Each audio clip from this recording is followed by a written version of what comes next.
संत कहते हैं, मनड़ा थारे मते चलूं तो सीधो नरक ले जाए, या मन थारे कई विधि समझाऊं, या मन के हारे हार है मन के जीते जीत।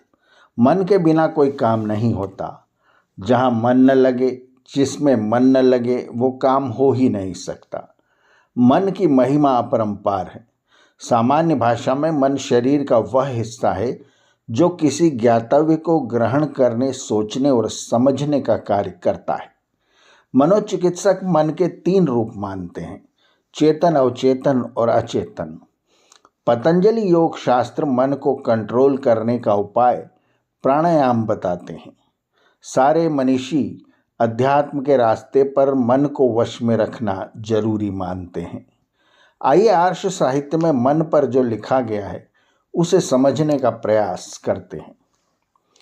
मन आत्मा का साधन है। मन के द्वारा ही आत्मा की इच्छित क्रियाएं होती हैं। आत्मा का मन से, मन का इंद्रियों से और इंद्रियों का विषयों से यानी बाहरी संसार से संपर्क होने पर ही आत्मा को ज्ञान तथा उसकी इच्छित क्रियाएं होती हैं। ज्ञान आत्मा का गुण है, मन का नहीं। यस्मान्न ऋते किंचन कर्म क्रियते, यह यजुर्वेद का मंत्र है। अर्थात यह मन ऐसा है जिसके बिना कोई भी काम नहीं होता।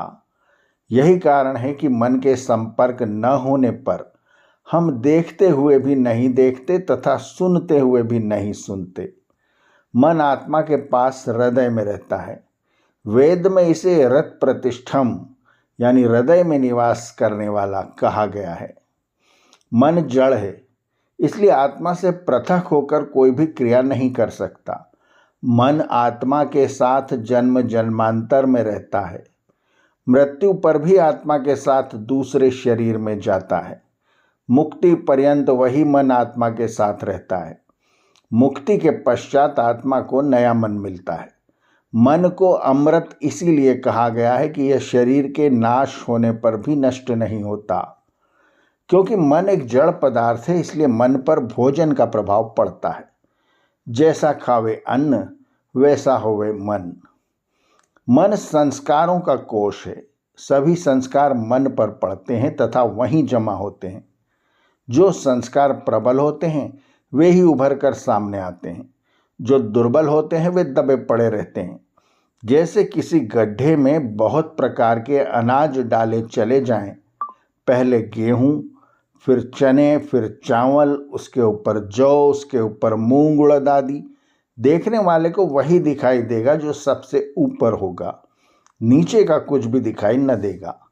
वैदिक शास्त्र सुश्रुत के अनुसार मन में सात्विक गुण प्रधान होने पर मनुष्य की स्थिति अक्रूरता, अन्नादि वस्तुओं का ठीक ठीक वितरण, सुख दुख में एक समान, पवित्रता, सत्य, न्यायप्रियता, शांत प्रकृति, ज्ञान और धैर्य की होती है। रजोगुण प्रधान होने पर घूमने का स्वभाव, अधीरता, अभिमान, असत्य भाषण, क्रूरता, ईर्ष्या, द्वेष, दंभ, क्रोध, विषय संबंधी इच्छा और तामस मन के गुण बुद्धि का उपयोग न करना, आलस्य, काम करने की इच्छा न होना, प्रमाद, अधिक नींद लेने की इच्छा, ज्ञान न होना, दुष्ट बुद्धि रहना, यह तामस मन के गुण हैं। महर्षि मनु लिखते हैं, यथा यथा मनस्तस्य दुष्कृतं कर्म गर्हति तथा तथा शरीरम तत्तेना धर्मेण मुच्यते। यदि कोई मनुष्य किसी दुष्कर्म से छुटकारा चाहता है तो मन से उस दुष्कर्म की खूब भर्त्सना किया करे, यानी सराहना का उलट किया करे। जैसे जैसे वह मन से दुष्कर्म की निंदा करेगा वैसे वैसे उस दुष्कर्म से छूटता चला जाएगा। ईश्वर की प्राप्ति की राह पर चल रहे योगियों के लिए ही नहीं, सामान्य मनुष्य को सामान्य जीवन जीने के लिए भी मन पर नियंत्रण रखना पड़ता है। इसलिए मन के साथ न मनमानी करें न मनमानी होने दें। आर्यावर्त की कहानियाँ चैनल को सब्सक्राइब करें और बेल आइकन के बटन को दबाएं ताकि हम जब नया वीडियो लेकर आएँ तो उसकी सूचना आपको तुरंत मिल जाए। धन्यवाद। नमस्ते।